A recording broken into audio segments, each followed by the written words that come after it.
Hi everyone, welcome to the new video on how I became an automation engineer, and it also includes a roadmap to become an automation engineer in 2026. ये video मैंने इसलिए बनाई कि मेरा purpose था कि मेरे भी कुछ फ्रेंड्स हैं जो आज भी फंक्शनल टेस्टिंग कर रहे हैं, right, which is important, but they wanted to move to automation as well, they wanted to contribute on automation as well. तो उनके लिए भी, और जो लोग ऑटोमेशन सीखना चाहते हैं, करना चाहते हैं, उनके लिए भी मैंने एक रोड मैप बनाया है।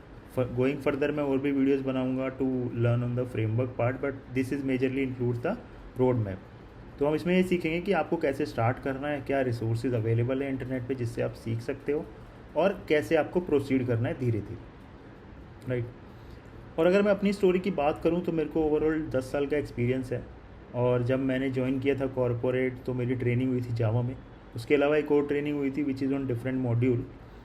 एंड उसके बाद I joined a project, like I got a project where it includes like position is for Java developer. So I thought it is a development project, मतलब बट वहाँ जाके मुझे पता चला कि this is an automation testing project something. उन्होंने मुझे बोला कि आप सेलेनियम पे पढ़ना शुरू करो, get to know about Selenium. तो सेलेनियम का नाम मैंने पहली बार सुना था, तो मैंने रिसोर्सेज ढूंढे इंटरनेट पे, एंड देन मैंने उसको पढ़ना स्टार्ट किया, देखना स्टार्ट किया, धीरे धीरे लोकली इम्प्लीमेंट करना स्टार्ट किया। और जब मुझे थोड़ा कॉन्फिडेंस आया तो उसके बाद I started contributing in the project as well. But उस टाइम पे मेरे को काफ़ी प्रॉब्लम हुई थी, लाइक ढूंढने में चीज़ें कि कहाँ से पढ़ना है, क्या पढ़ना है, प्लस कैसे करना है, कोई गाइड करने वाला नहीं था, राइट। तो आपको खुद से देखना पड़ता है, ढूंढना पड़ता है। और कॉर्पोरेट में हेल्प करते हैं लोग, बट स्टिल आपको खुद से ज़्यादा सीखना पड़ता है और हैंड्स ऑन करने पड़ते हैं। तो then I started on Selenium. उसके बाद मैंने प्रोट्रैक्टर पे काम किया जो बहुत फेमस था ऑटोमेशन के लिए। इन 2017, 18 और 19 तक मैंने उस पर काम किया। Then I move to night watch in a different company और अ डिफरेंट प्रोजेक्ट। उसके बाद मैं वापस सेलेनियम पे आया। Then I worked on Codecept JS, उसके बाद Playwright, and then again Selenium. तो ये तो हो गया आपका यूआई और मेजरली वेब ऑटोमेशन पार्ट। उसके अलावा I worked on API automation as well using rest assured, postman as well. और उसके अलावा there are some JS libraries like request library, and also in Playwright हम लोग API automation कर सकते हैं। बाकी मोबाइल ऑटोमेशन के लिए देर इज़ एपीएम, वो कि मतलब मेजरली वही फेमस है, बाकी और भी टूल्स हैं, बट या एपीएम इज़ वाइडली यूज्ड। तो ये तो हो गई मेरी स्टोरी। अब बात करते हैं रोड मैप की कि how you can become an automation engineer. कैसे आपको स्टार्ट करना है, क्या क्या आपको सीखना है, और क्या क्या चीज़ें आपको ध्यान में रखनी है वाइल लर्निंग। मतलब ऐसा नहीं है कि मैं ये बोलूँ अब आपको कि आप 1 महीने में या 15 दिन में ऑटोमेशन इंजीनियर बनेंगे, तो नहीं। ये पूरा डिटेल्ड प्रोसेस है, ठीक है। इसमें टाइम लगता है, बिकॉज आपको पता ही कि आप कोई भी चीज़ सीखते हो तो आपको उसमें प्रैक्टिस करनी पड़ती है, सीखना पड़ता है। आपने फंक्शनल टेस्टिंग भी सीखी होगी तो आपको फर्स्ट डे आपको पता चला होगा, हाँ ठीक है, this is how I write test cases. उसके बाद आपको और प्रोसेसेस पता चले होंगे, टेस्ट प्लानिंग क्या होती है, एस्टिमेशन क्या होती है, देन आपने आरसीए करना सीखा होगा, एंड मतलब बहुत कुछ है उसमें भी। It's not easy. मेरे को वो ज़्यादा डिफ़िकल्ट लगता है, like I am scared of functional testing, but ठीक है। तो ये पर्पस है इस वीडियो का, और ज़्यादा टाइम नहीं लेके स्टार्ट करते हैं स्टेप बाय स्टेप ट्यूटोरियल। तो आई होप ये आपको हेल्प करेगा। तो लेट्स स्टार्ट।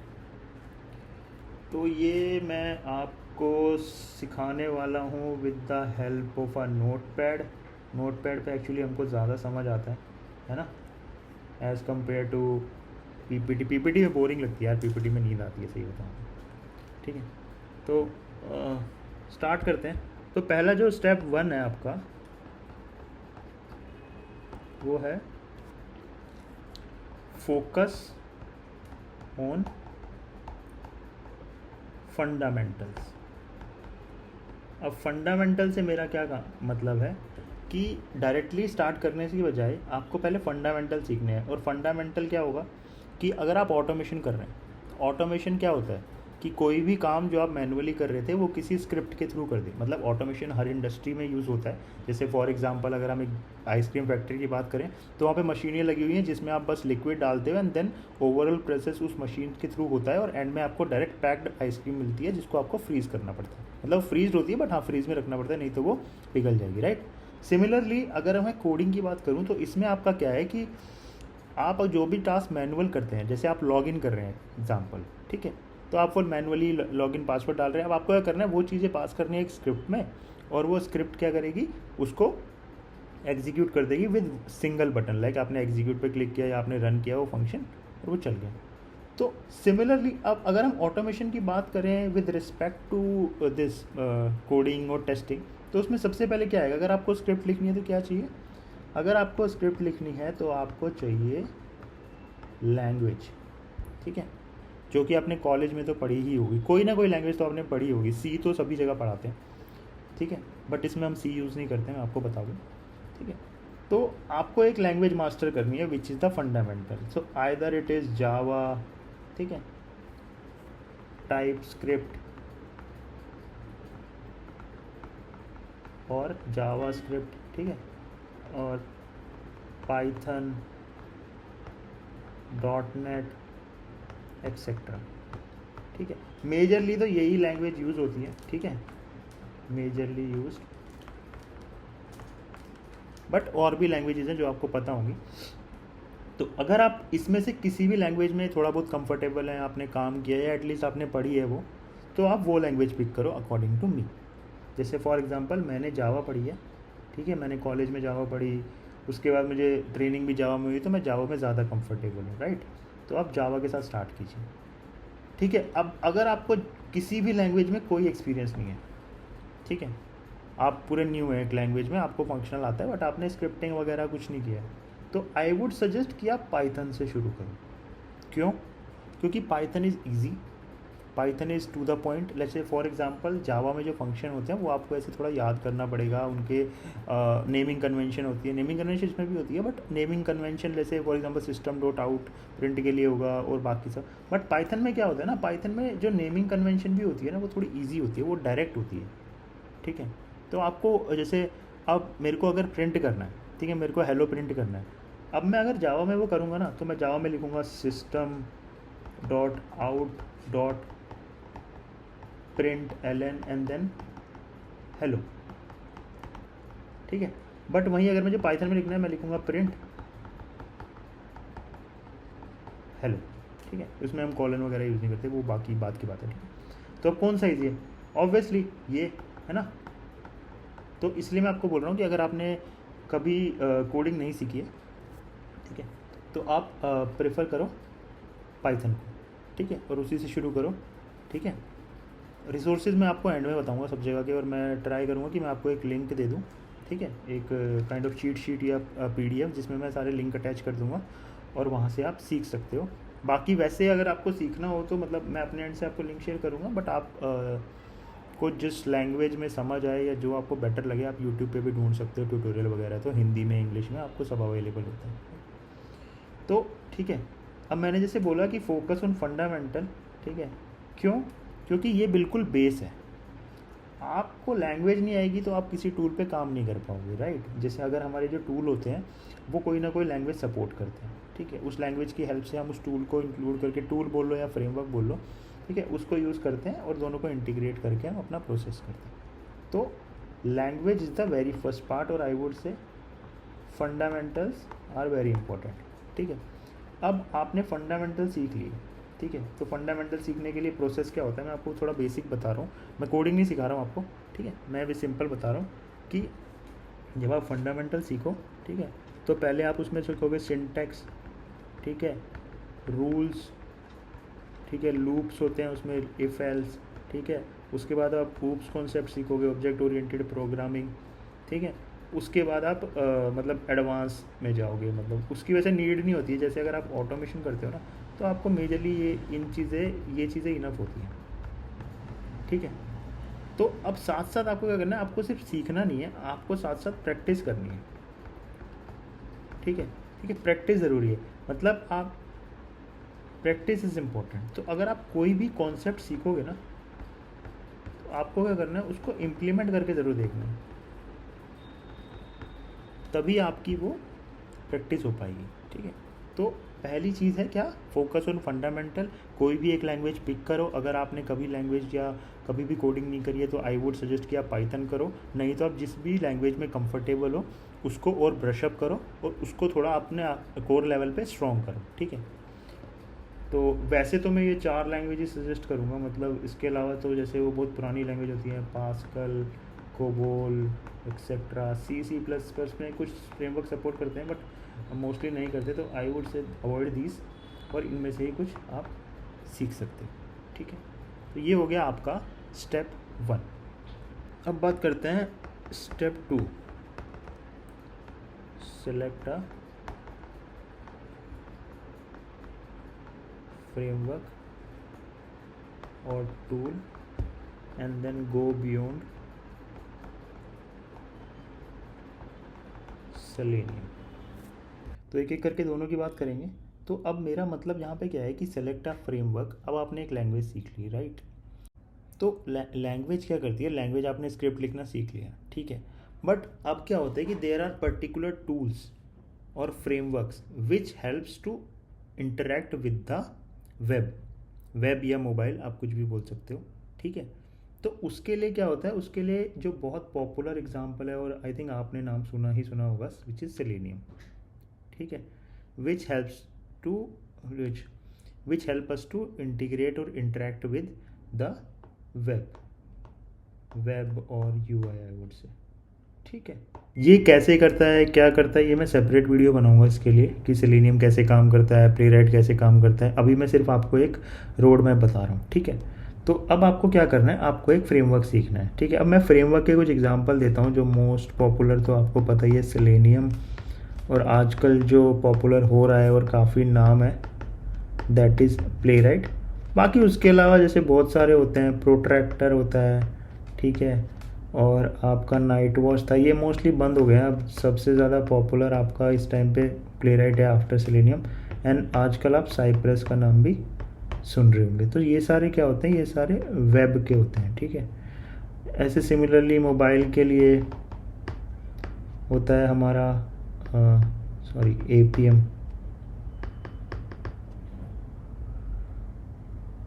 ठीक है, APM होता है, ठीक है। API के लिए रेस्ट एश्योर्ड है,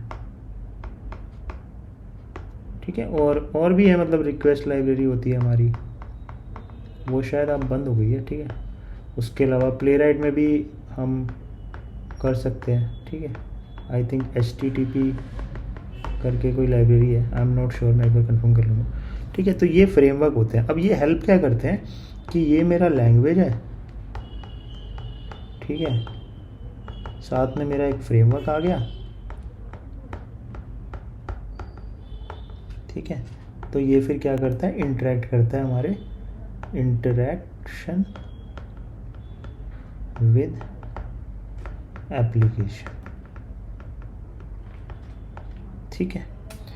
तो अभी हम बात करेंगे इसमें मेजरली ये दोनों फ्रेमवर्क की, ये आपको क्या सीखना चाहिए, स्टार्ट कर रहे हो आप इस वे में, ठीक है। तो ये हमारा हो गया, ये हमने बात कर ली APM एंड ऑल साइप्रस, ठीक है। तो अभी इसको हटाते हैं, ठीक है। अभी फोकस करते हैं हम अपने सेलेनियम और प्लेराइट पे। आप UI से स्टार्ट करो, देन मूव टू API का मैं थोड़ा आइडिया दे दूंगा आपको कि आप क्या सीख सकते हो, ठीक है। बट हम स्टार्ट करते हैं UI से, सिंपल, ठीक है। मोबाइल वगैरह हम बाद में कर सकते हैं। तो आपने जैसे लैंग्वेज सीख ली, अब आप मूव करोगे फ्रेमवर्क पे, ठीक है। अब मैं आपको फ्रेमवर्क का बताता हूँ। अगर आपने फ्रेमवर्क पे काम किया है तो आई थिंक आपने सेलेनियम पे ही काम किया होगा। अगर आपने उस पे काम किया है, ठीक है, तो आप उसी को ब्रश अप करो और उसके और एडवांस कॉन्सेप्ट सीखो, ठीक है। एडवांस कॉन्सेप्ट में बहुत सारी चीज़ें आ जाती हैं।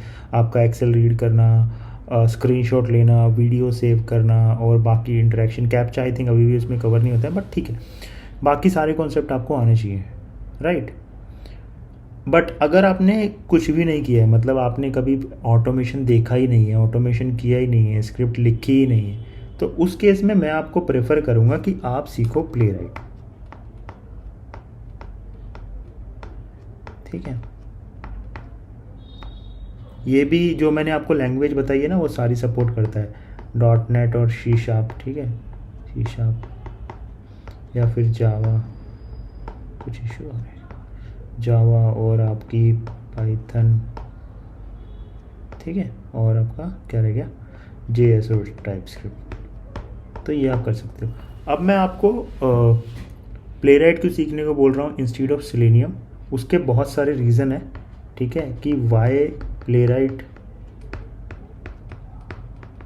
फॉर बिगनर और आई वुड से इन 2026, ठीक है। उसका रीज़न क्या है, पहला इजी सेटअप। अब सबसे पहली प्रॉब्लम क्या होती है, जब हम जावा सेलेनियम का सेटअप करते हैं ना, तो उसमें आपको आईडी तो खैर दोनों में डाउनलोड करना पड़ेगा, बट उसमें ना कंपैटिबिलिटी इशू आते हैं बहुत ज़्यादा। जावा वर्जन से आपका कंपैटिबल नहीं है, फिर आपकी कुछ लाइब्रेरी जो आप डाउनलोड करोगे वो कंपैटिबल नहीं है, तो वो सारे इश्यूज आते हैं which takes time.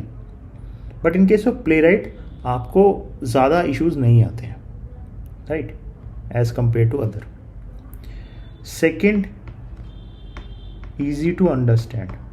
Easy to understand मैं क्यों बोल रहा हूँ बताता हूँ मैं आपको, क्योंकि इसका जो सिंटैक्स वगैरह है ना, सिंटैक्स और आई वुड से फंक्शन नेम्स, वो बहुत इजी है। थर्ड हो गया फास्ट, ये आपका फास्ट भी है एज कंपेयर टू सेलेनियम, ठीक है। Fourth, easy to execute and inbuilt drivers slash driver और क्या बोलते हैं उसको, क्रोमियम, मतलब ब्राउज़र, सॉरी ब्राउज़र्स। तो अगर अब मैं बात करूं फाइनली कि यूआई ऑटोमेशन टूल में हमें टूल कौन सा सीखना है after learning the language, then go for Playwright. एक जल्दी से एक चीज़ बताता हूँ जो मैं भूल गया, ठीक है। तो आपने फॉर एग्जांपल एक लैंग्वेज सीखी जावा, और आपको प्लेराइट आ गया, ठीक है। तो बेसिकली ये कर क्या रहा है, टूल सीखना इंपॉर्टेंट क्यों है, ये दोनों मिलके ना ये इंटरेक्ट करते हैं आपके वेब यूआई से, ठीक है। तो ये जो क्या बोलते हैं फ्रेमवर्क होगा, वो हेल्प करेगा to interact with elements. Elements मतलब आपका टेक्स्ट बॉक्स हो गया, आपका बटन हो गया, ठीक है, आपकी रेडियो बटन होते हैं वो जो, सॉरी रेडियो बटन हो गए, यहाँ पे आपका रेडियो बटन है, मेल फीमेल, राइट। तो इन सब चीज़ों से इंटरेक्ट करने के लिए इसकी जो फंक्शंस वगैरह होते हैं वो सब इन फ्रेमवर्क्स या टूल्स में लिखे होते हैं, ठीक है। और ये लैंग्वेज इस स्क्रिप्ट को सपोर्ट करती है। तो ये एक मतलब एक जनरल ओवरव्यू दे रहा हूँ, ठीक है। इन दोनों की हेल्प से आप एक किसी भी ब्राउज़र और किसी भी वेब के साथ इंटरेक्ट कर सकते हो with the help of drivers, ठीक है, ड्राइवर ऑन एनी ब्राउज़र, ठीक है। ये मेरा डन हो गया। अब मैं आपको एक बार जल्दी से एग्ज़ाम्पल भी दिखा देता हूँ, ठीक है। एक सेकेंड, हाँ मैं आपको ना एक बार ऑफिशियल डॉक्यूमेंटेशन दिखाता हूँ प्लेराइट की। प्लेराइट की ओपन करूँगा, जैसे आप प्लेराइट सर्च करोगे गूगल पे, आपको यहाँ पे ये playwright.dev की वो दिखेगी, ठीक है। उसके बाद आप उस पर क्लिक कर सकते हो, ये आपका पेज ओपन हो गया, राइट। गेट स्टार्टेड में आपको दिखा रहा है प्लेराइट टेस्ट एंड ऑल। अब यहाँ पे आप जाओगे ना, आपको ये दिखेगा डॉक्यूमेंटेशन, आप सीधा डॉक्यूमेंटेशन पे जाओ, तो ये आपका पूरा फ्रेमवर्क डिटेल्स खुली हुई है। यहाँ पे जावा लैंग्वेज सेलेक्ट है बाय डिफ़ॉल्ट, आप कोई भी लैंग्वेज सेलेक्ट कर सकते हो, जैसे फॉर एग्जांपल आपने पाइथन लर्न करी, ठीक है, तो आप पाइथन पे जाओगे, सब कुछ सेम है, बट वो दिखाएगा कि आपको पाइथन पे कैसे सेटअप करना है, ठीक है। इंस्टॉलेशन इंक्लूडेड है, ठीक है, पिप इंस्टॉल से आपको करना है, ये एक टेस्ट केस का एग्जाम्पल दिया हुआ है, ठीक है। Then running the test and all, मतलब काफ़ी अच्छी डॉक्यूमेंटेशन है, इसके अलावा आपको कहीं जाने की ज़रूरत नहीं है, ठीक है। और मैं कोशिश करूँगा कि मैं एक बेसिक सेटअप वीडियो भी बना दूँ इसके लिए, और देखते हैं फिर आगे पूरा कोर्स का क्या रहेगा। बट हाँ, इस डॉक्यूमेंटेशन से बेटर आपको कुछ नहीं मिलेगा रिसोर्स वाइल लर्निंग प्लेराइट, ठीक है। ठीक है, फिर मूव करते हैं नेक्स्ट स्टेप पे। नेक्स्ट आपको क्या करना है, ठीक है। अब आपकी नेक्स्ट स्टेप है प्रैक्टिस। आपने जावा सीख ली, मैं जावा एग्जांपल ले रहा हूँ, आपकी कोई भी लैंग्वेज, चलो एग्जांपल लेते हैं लैंग्वेज। आपने लैंग्वेज सीख ली, आपने एक फ्रेमवर्क सीख लिया, फ्रेमवर्क का बेसिक आपको पता चल गया। अब आपको क्या करना है, instead of moving to the next step, आपको करनी है practice as much as possible, ठीक है। प्रैक्टिस में आपको क्या करना है, आपको जितना हो सके ना, मतलब कुछ ऐसे प्रैक्टिस वेबसाइट्स हैं, ठीक है, उसका लिंक मैं डाल दूंगा डिस्क्रिप्शन में, उनको ऑटोमेट करना है, ऑटोमेट दोस्त, ठीक है। अब उनमें क्या होगा कि उसमें आपके हैंड्स ऑन होंगे। हैंड्स ऑन कैसे होंगे कि अब हमारा एक पेज होता है, जैसे हम कोई भी एग्जांपल लेते हैं, हम लोग वेबसाइट खोलते हैं, बहुत सारे पेजेस होते हैं, जैसे एक फॉर्म का एग्जांपल लेते हैं। अब फॉर्म में सिर्फ टेक्स्ट बॉक्स नहीं होता, फॉर्म में अलग अलग चीज़ें होती हैं, है ना। जैसे मैं एक फॉर्म खोलूँगा, ठीक है, फॉर्म है मेरा, तो मुझसे यहाँ पे नेम पूछा हुआ है, ठीक है, यहाँ पे फ़ोन नंबर पूछा हुआ है, ठीक है, यहाँ पे मेरा जेंडर पूछा हुआ है, ठीक है। जेंडर में मोस्टली ड्रॉप डाउन टाइप होता है, ऐसे मेल या फीमेल, नहीं सॉरी ड्रॉप डाउन नहीं, यहाँ पे होता है आपका वो रेडियो बटन, एक सेकेंड,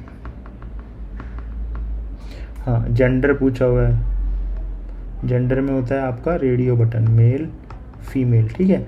एक साइन इन बटन है, ठीक है। सिमिलरली यहाँ पे और भी बहुत सारी चीज़ें होती हैं, जैसे कोई ड्रॉप डाउन होता है सिटी के लिए कि आप कौन सी सिटी से बिलोंग करते हो, ठीक है। फिर पिन कोड होगा, ठीक है, ऐसे करके मतलब डिफरेंट टाइप ऑफ एलिमेंट होंगे, ठीक है, जिनसे आप इंटरेक्ट करोगे। तो उससे क्या होगा, उससे आपकी हैंड्स ऑन होगी, आपको और आइडिया होगा कहाँ पे क्या यूज़ करते हैं। कुछ इश्यूज़ भी आएंगे कि वैसे तो ऑटोमेट होता है, बट जैसे एलिमेंट नहीं मिलेगा तो आपको एक्सेप्शन आएंगी, मतलब बहुत सारी चीज़ें आप सीखोगे, ठीक है। तो मुझे ये लगता है कि आपको पहले प्रैक्टिस करनी है, फिर उसके बाद आपको उसके नेक्स्ट स्टेप पे आपको जाना होगा। नेक्स्ट स्टेप हमारा होगा, मैं अभी एपीआई की बात नहीं कर रहा हूँ क्योंकि एपीआई वगैरह आप बाद में सीखना, ठीक है, पहले यूआई पे करते हैं। और एपीआई का मैं आपको इंट्रो दे दूँगा थोड़ा सा, बट मैं प्रेफर करूँगा कि आप यूआई से शुरू करो, जब आप उसमें थोड़ा कॉन्फिडेंट हो जाओ फिर एपीआई पे मूव करो, क्योंकि एपीआई भी इंपॉर्टेंट है। और आजकल तो जैसा टाइम है, आजकल सब कुछ चाहिए, यूआई एपीआई, मोबाइल में भी थोड़ा बहुत एक्सपीरियंस होना चाहिए आपको, प्लस सिर्फ आपको वो करना नहीं आना चाहिए, आपको CI/CD और गिट भी आना चाहिए, कि आप कोड तो लिख दिया आपने बट आप कोड कहाँ डालोगे, राइट। तो वो सब चीज़ें भी है। बट अभी के लिए मैं बात करता हूँ स्टेप 4 की, विच इज़ फ्रेमवर्क और रिपोर्टिंग, ठीक है। फ्रेमवर्क में मैं बात करूँगा, फ्रेमवर्क बोलो या एक मॉडल टाइप बताता हूँ मैं आपको, which is POM model, which is page object model, अरे यार ऑब्जेक्ट मॉडल। अब ये क्या होता है, मैं बहुत बेसिक सा बता रहा हूँ, मतलब बेसिकली ये क्या है, एक काइंड ऑफ प्रैक्टिस है जिस तरीके से आप फ्रेमवर्क को और बेटर बना सकते हो, ठीक है। तो ये सब चीज़ें भी आपको सीखनी पड़ेगी। अब आपने बेसिक सीख लिया तो आप उसके थोड़े मास्टर बनोगे, ठीक है। कैसे आप उस फ्रेमवर्क को बेटर करोगे, कैसे चीज़ें चेंज करोगे, तो उसके लिए मॉडल होता है। इसमें होता क्या है, बहुत सिंपल सा, बहुत बेसिक सा एग्जांपल देता हूँ, ठीक है।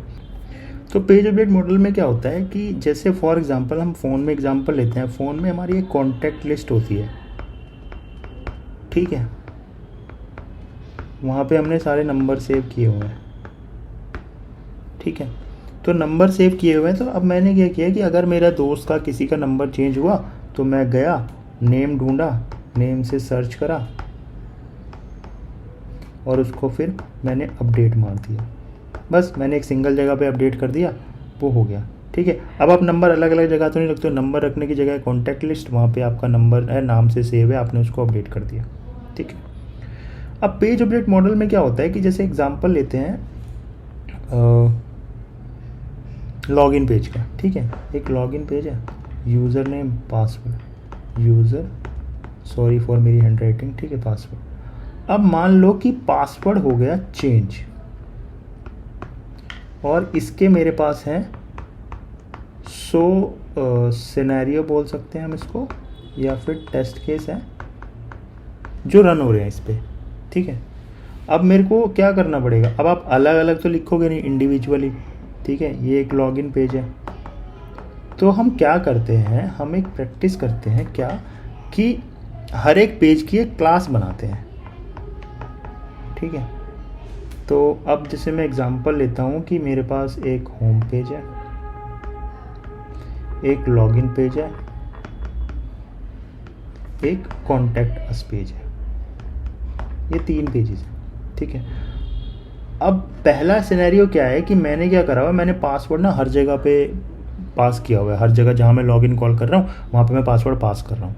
अब क्या हुआ कि लॉगिन का एलिमेंट चेंज हो गया, लोकेटर चेंज हो गया। लोकेटर मतलब जिससे हम उसको ढूंढ रहे हैं यूआई पे, उसका एक HTML या जो भी आईडी पासवर्ड कुछ होगा, नॉट पासवर्ड सॉरी, आईडी या एलिमेंट का लोकेटर होगा जिससे आप उसको ढूंढते हो। जैसे फॉर एग्जांपल आप किसी नई जगह पे जाते हो, आपको कोई एड्रेस ढूंढना है, तो आप क्या ढूंढते हो, उसका एड्रेस में गली नंबर होगा, स्ट्रीट नंबर होगा, हाउस नंबर होगा, राइट। ऐसे ही क्या करता है कि जब हम यूआई पे एक एप्लीकेशन पे जाते हैं तो उनके लोकेटर होते हैं हर एलिमेंट के, हम उससे उसको ढूंढते हैं।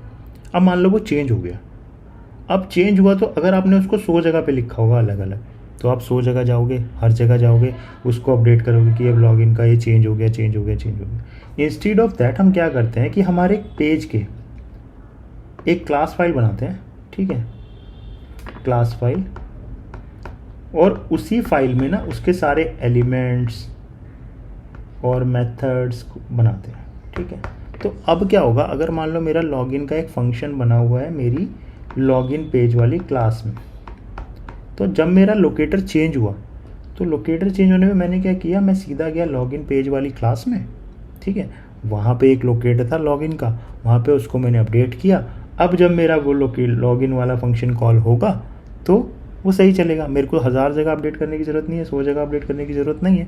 तो यही होता है आपका फ्रेमवर्क, ठीक है। और नेक्स्ट आता है रिपोर्टिंग।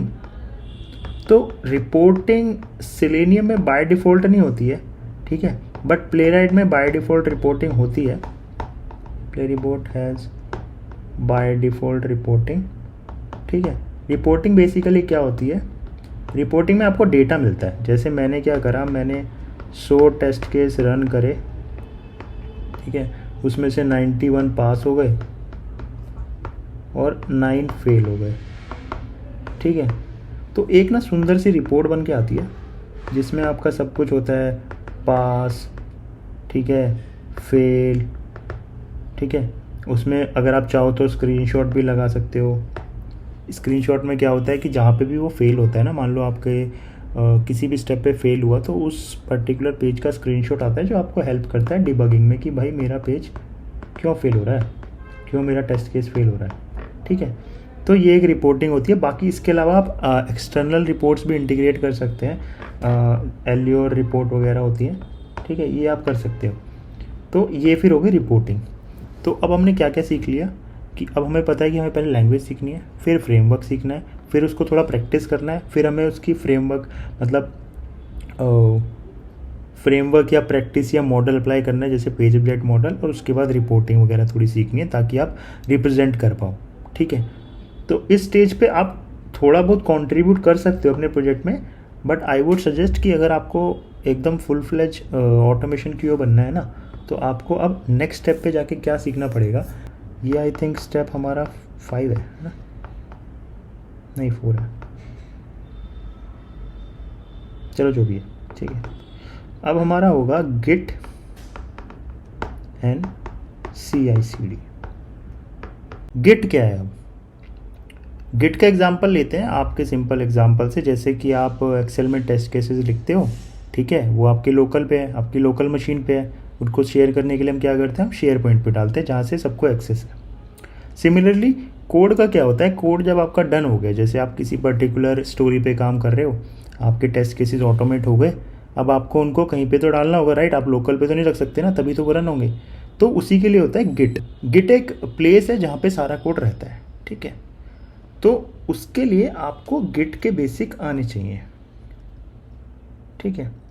तो Git is important here. Git क्या करता है, गिट पे क्या होता है, कोड सेव्ड एट गिट, मतलब ये मैं ऐसे बेसिक एग्जांपल दे रहा हूँ, नोट अ डेफिनेशन, ठीक है। गिट पे सेव होता है। तो अब क्या होगा, जब आपका कोड कंप्लीट होगा ना, तो आपको उस कोड को गिट पे पुश करना पड़ेगा, ठीक है। तो इसीलिए आपको गिट सीखना पड़ेगा, सीखना लिख रहा हूँ मैं, ठीक है। तो आपको गिट लर्न करना पड़ेगा, ठीक है। तो इसकी मतलब इसका भी अपना तरीका होता है इसको सेटअप वेटअप करने का। तो I create a small video on Git setup और गिट कैसे काम करता है, ठीक है।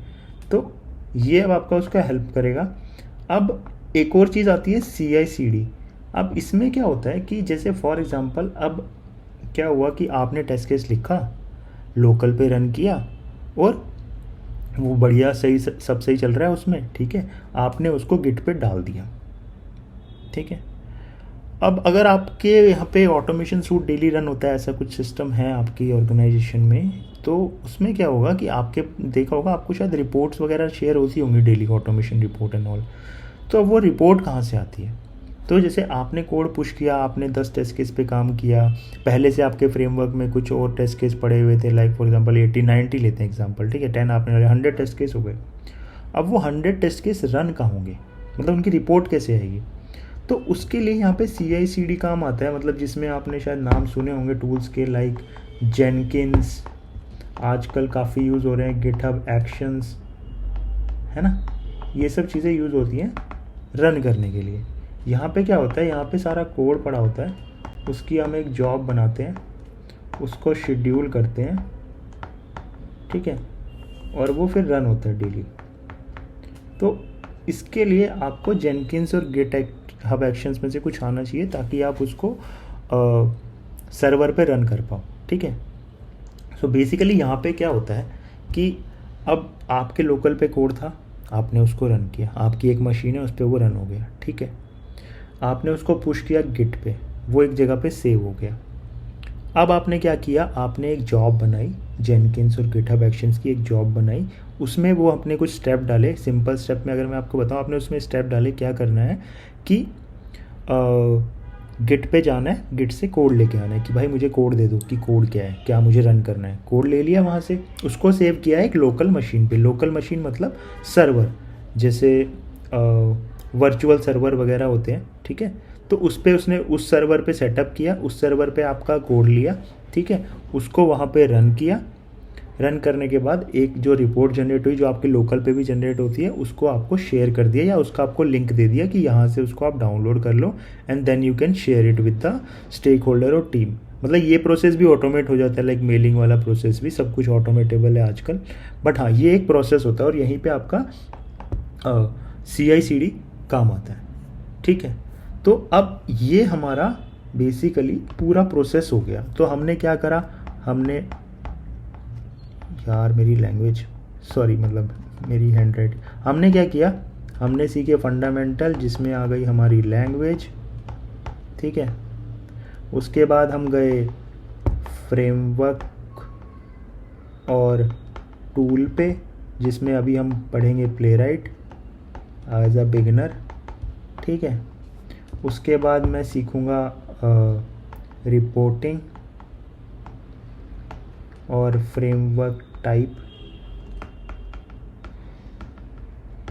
ठीक है। इसमें आप क्या सीखोगे, पेज ऑब्जेक्ट मॉडल सीख लो, अभी ज़्यादा डिटेल में जाने की ज़रूरत नहीं है, ठीक है। ये सीखो, अभी प्रैक्टिस करो, धीरे धीरे धीरे जब आपकी अंडरस्टैंडिंग बनेगी ना, तो आप अपने आप और चीज़ें एक्सप्लोर करोगे, ठीक है। उसके बाद हमारा था ये हाँ, उसके बाद हमारा था Git and CI/CD।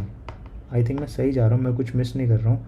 GitHub frame, ओ हाँ, इसके बाद हमारा था प्रैक्टिस, पहले प्रैक्टिस करेंगे हम, ठीक है। उसके बाद हम जाएंगे रिपोर्टिंग वगैरह में, उसके बाद हम CI/CD सीखेंगे। तो ये बेसिकली एक प्रोसेस है आपका ऑटोमेशन इंजीनियर बनने का, ठीक है। जब आप रिपोर्टिंग फ्रेमवर्क तक यहाँ तक सीख जाओगे, तो ये आप वैसे ही, मतलब काम करना तो आप सीख गए, फिर आपको बस बेसिकली सर्वर और उन सब के साथ इंटीग्रेशन सीखनी है, जिसमें CI/CD और गिट काम आते हैं, और ये ज़रूरी है, तभी आप एक प्रॉपर कंट्रीब्यूटर, कोडर, इंजीनियर में काउंट होगे, राइट। मतलब अगर आपने लोकल पे काम कर लिया तो उसका क्या फ़ायदा जब तक उसको आपकी टीम या स्टेक होल्डर नहीं देख पा रहे, राइट। तो आपको ये वाला स्टेप भी आना चाहिए, ठीक है, ये भी ज़रूरी है। तो अब आपका ये कंप्लीट हो गया, अगर आपने ये सब चीज़ें सीख ली, ठीक है, तो आप कॉन्फिडेंट हो जाओगे, आप ऑटोमेशन लिख पाओगे, आप एग्जिस्टिंग फ्रेमवर्क में कंट्रीब्यूट कर पाओगे, ये सब चीज़ें आप कर पाओगे, ठीक है। तो अब क्या है कि इसको सीखने के बाद अब मैं आपको रिसोर्सेज बता देता हूँ, ठीक है। मैं रिसोर्सेज की बात कर लेता हूँ पहले, ठीक है। तो रिसोर्सेज में अब सबसे पहले बात करते हैं लैंग्वेज की। डिपेंड करता है कि आप कौन सी लैंग्वेज सेलेक्ट कर रहे हो, पाइथन, जावा और .NET, ठीक है, जावास्क्रिप्ट, टाइपस्क्रिप्ट। तो इसका मैं कोई एक चीज़ ही बोलूँगा कि एक तो इनकी ऑफिशियल डॉक्यूमेंटेशन पे जाओ, ठीक है। और अगर आपको ऑफिशियल डॉक्यूमेंटेशन पढ़ने में बोरिंग लगती है, नींद आती है, तो आप एक काम करो, आप जो भी लैंग्वेज प्रेफर करते हो, मैं एग्जांपल लेता हूँ जावा का एग्जांपल लेके जावा के ट्यूटोरियल सर्च करो, एक दो वीडियो देखो जो आपको इजी लगे, जो आपको समझ आए, like either it is Hindi, English, क्योंकि मैं अपनी पर्सनल बात करूँ तो मेरे को हिंदी में ज़्यादा प्रेफर करता हूँ मैं, क्योंकि थोड़ा ना आपको डीप अंडरस्टैंडिंग आती है, ठीक है, मेरे को ऐसा लगता है, बाकी आपका प्रेफरेंस है। तो आप वो देखो, वहाँ से आप लैंग्वेज सीखो। लैंग्वेज का पूरा प्रोसेस सेम ही होता है, पहले आपको सिंटेक्स सिखाएंगे, फिर लूप लूप वगैरह सिखाएंगे, इफ एल्स सिखाएंगे, देन थोड़ी advance and then OOPs concept. ठीक है, डन हो गया। उसके बाद क्या होगा, आपने वो सीखना है। तो उसके लिए मैं आपको यही प्रेफर करूँगा कि जो आपको प्लेलिस्ट अच्छी लगे वो आप सीख सकते हो। सब मोस्टली सेम होते हैं, जिसमें आपको ज़्यादा अच्छे समझ आए वो सीख लेना। मैं पर्सनली रिकमेंड करूँगा तो एक दुर्गा ट्यूटोरियल करके हैं जावा के, जहाँ से मैंने पढ़ा, मैं जावा का बता रहा हूँ अभी आपको। और एक इंजीनियरिंग डाइजेस्ट करके चैनल है, उनके जावा के ट्यूटोरियल बहुत अच्छे हैं और वो हिंदी में सिखाते हैं। ठीक है, नेक्स्ट इज़ और पाइथन के लिए एक काफ़ी फेमस क्रिएटर है कोड विद हैरी, मैंने वहाँ से सीखी थी पाइथन थोड़ी। ठीक है, तो आप ये दोनों मैं प्रेफर करूँगा। बाकी आपको जो बेटर लगे, आपको जो समझ आए, आप वहाँ से सीख सकते हैं। जावा की ऑफिशियल डॉक्यूमेंटेशन इतनी कुछ मतलब अच्छी है, बट उसको थोड़ा सा ना कॉम्प्लेक्स है। पाइथन की ठीक है, पाइथन की अच्छी डॉक्यूमेंटेशन है, सिमिलरली जावास्क्रिप्ट टाइपस्क्रिप्ट की भी अच्छी डॉक्यूमेंटेशन है। Next is framework tool. Framework tool के लिए मैं आपको प्लेराइट की ऑफिशियल डॉक्यूमेंटेशन ही रिकमेंड करूँगा, उससे अच्छा कुछ नहीं है। बाकी आप यूट्यूब पे सर्च करोगे तो आपको इतने अच्छे ट्यूटोरियल नहीं मिलेंगे। तो मैं प्लान कर रहा हूँ कि मैं प्लेराइट की ट्यूटोरियल्स बनाऊँगा फ्यूचर में, और ट्राई करूँगा कि एंड टू एंड सारा कुछ कवर करूँ, और उसमें थोड़ा बहुत एआई भी इन्वॉल्व करूँ, क्योंकि आजकल मैं देख रहा हूँ काफ़ी कोर्सेज आ रहे हैं ए, बिकॉज प्लेराइट का सेटअप काफ़ी ईजी रहता है with the help of AI और एमसीपी सर्वर। ठीक है, तो वो भी मैं ट्राई करूँगा क्रिएट करने की। बट अगर आपको अभी स्टार्ट करना है तो आप अपना ऑफिशियल डॉक्यूमेंटेशन से बेसिक स्टार्ट कर सकते हैं। ठीक है, फ्रेमवर्क में कुछ नहीं है, मतलब practice, sorry, next is practice. तो प्रैक्टिस में तो कुछ नहीं है, प्रैक्टिस में तो वो आपको खुद काम करना है, तो उसमें तो किसी की हेल्प चाहिए नहीं। उसके लिए आपके लिए हेल्प करने के लिए आपका चैट जीपीटी और गूगल जेमिनी वो सब चीज़ें हैं, एआई से आप हेल्प ले सकते हो। ठीक है, वहाँ पे आपके डाउट क्लियर होंगे। बट आई वुड प्रेफर कि आप पूरा डिपेंडेंट मत रहना कि इशू आया और बस क्या बोलते हैं, आपने जीपीटी पे डाल दिया, सॉल्यूशन मिला, कॉपी पेस्ट मार दिया, चल गया तो चल गया। नहीं, आपको फंडामेंटल क्लियर होने ज़रूरी है, क्योंकि वो बोलते हैं ना, नकल के लिए भी अकल चाहिए। तो आप चीटिंग करके कर दोगे, अगर वो कहीं प्रोडक्शन पे या कहीं फट गया तो आप उसको डिबग नहीं कर पाओगे कि भाई क्यों क्या हुआ। तो आपको जब तक बेसिक क्लियर नहीं होगा, आपकी डिबगिंग हो ही नहीं पाएगी। ठीक है, तो आप एआई से हेल्प लो, ज़रूर लो, बट ट्राई करो कि आप जितना खुद से लिख पाओ, ताकि आपके फंडामेंटल स्ट्रॉन्ग हो। बाद में भले ही आप पूरा एआई से कॉपी पेस्ट करो, वो सब चीज़ें अलग है, बट फंडामेंटल स्ट्रॉन्ग होने ज़रूरी है। ठीक है, देन रिपोर्टिंग फ्रेमवर्क में पेज ऑब्जेक्ट मॉडल के बारे में थोड़ा बहुत पढ़ लेना, मैं एक वीडियो बना दूंगा, वो देख लेना, उसमें कुछ ज़्यादा नहीं है, रिपोर्टिंग में भी कुछ ज़्यादा नहीं है। ठीक है, उसके बाद you need to move to Git, कि भाई गिट पे कैसे क्या क्या करना है। तो गिट की डॉक्यूमेंटेशन ठीक ठाक है। ठीक है, गिट के ट्यूटोरियल भी आपको मिल जाएंगे, बट कम मिलेंगे, तो जो आपको सही लगे उस पर आप सीख सकते हो। मैं ट्राई करूँगा, मैं जो जो आपको भी बता रहा हूँ ना, उन सब के लिंक मैं डिस्क्रिप्शन में अटैच कर दूँगा, तो आप गो थ्रू करो, आप उस पर जाना, आपको अच्छा लगे तो आप वहाँ से सीख लेना। ठीक है, गिट CI/CD हो जाएगा। उसके बाद I think you will be in a good shape, कि आप मतलब आप अपनी इंटरनली टीम में कंट्रीब्यूट कर पाओ। और मैं आपको ये सजेस्ट करूँगा कि जैसे फॉर एग्जांपल आप जब फ्रेमवर्क सीख लोगे ना और लैंग्वेज सीख लोगे, उसके बाद आप ट्राई करना कि आप अपनी कंपनी में, ऑर्गेनाइजेशन में छोटे छोटे टास्क ले पाओ जो हाई प्रायोरिटी ना हो। मतलब हाँ, जैसे पड़े रहते हैं ना, बैकलॉग में पड़ा रहता है आपका ये कि ये ऑटोमेट होना था। कुछ कंपनीज प्रेफर करती हैं ऑटोमेशन, कुछ में बैकलॉग में चला जाता है कि जब टाइम लगेगा तो कर लेंगे। तो उसमें से आप धीरे धीरे छोटे छोटे टास्क पिक करो। ठीक है, जो लो प्रायोरिटी हो, क्योंकि आपको टाइम लगेगा, आप बिगनर हो। तो उससे क्या होगा ना, जब आप इंडस्ट्री में कंट्रीब्यूट करते हो या आप बड़े बड़े फ्रेमवर्क में कंट्रीब्यूट करते हो, तो आपको ज़्यादा अंडरस्टैंडिंग होती है। तो आई वुड प्रीफर कि आप वो ट्राई करना उसके बाद, और धीरे धीरे काम करना। आप इंटरनली भी हेल्प ले सकते हो लोगों की। ठीक है, तो ये प्रोसेस आप फॉलो करोगे। ठीक है, गिट पे भी जाना बाद में, बट मैं कह रहा हूँ कि अगर आप कर लोगे तो आप थोड़ा थोड़ा कंट्रीब्यूट कर पाओगे। तो आई थिंक यही है मेजरली तो। और आई थिंक आपको एआई यूज़ करना आते ही होगा, चैट जीपीटी या जेमिनी। तो अभी आप टेस्ट केस वगैरह में भी हेल्प ले सकते हो, या अंडरस्टैंडिंग में भी आप लेते होगे, स्टोरी पॉइंटिंग। हम एआई की हेल्प लेते ही हैं। ठीक है, काफ़ी चीज़ों में, टेस्ट केस जनरेट में, या फिर कोई इशू आता है, या फिर हम कोई नया सेटअप करते हैं तो हम एरर डालते हैं। ठीक है, वो सब चीज़ों में सिमिलरली आप ऑटोमेशन में भी हेल्प ले सकते हो जब आप लैंग्वेज सीखोगे। ठीक है, तो उसमें भी आप मतलब जैसे फॉर एग्जांपल कोई कॉन्सेप्ट आपको नहीं समझ आता, तो you can ask AI that explain this in a simple language, easy language. तो वहाँ से आप वो सब चीज़ें सीख सकते हो। ठीक है, बट पूरा डिपेंडेंट एआई पे हो जाओगे तो फिर मतलब वो वाइब कोडिंग का कोई फ़ायदा नहीं है। मतलब vibe coding will work at that moment, but long term में तो फंडामेंटल्स ही काम आते हैं। तो मैं आपको यही सजेस्ट करूँगा कि फंडामेंटल पे फोकस करो, प्रैक्टिस करो, और ईजी है यार, इतना कोई डिफ़िकल्ट नहीं, तो हो जाएगा। तो मेजरली यही था आज की वीडियो में। पता नहीं यार कितना लंबा वीडियो हो गया होगा, काफ़ी लंबा वीडियो हो गया होगा। तो मैं यही कहूँगा कि आप ये रोड मैप देखो। मैं रोड मैप का भी एक, मतलब मैं आपको पूरी PDF और सारा सब कुछ आपको डिस्क्रिप्शन में मिल जाएगा, ठीक है। तो वहाँ से आप देख सकते हो। कोई भी क्वेरी, कोई भी डाउट हो आप कमेंट में डालो, मैं ट्राई करूँगा कि मैं आपको सारी चीज़ें आंसर करूँ, ठीक है।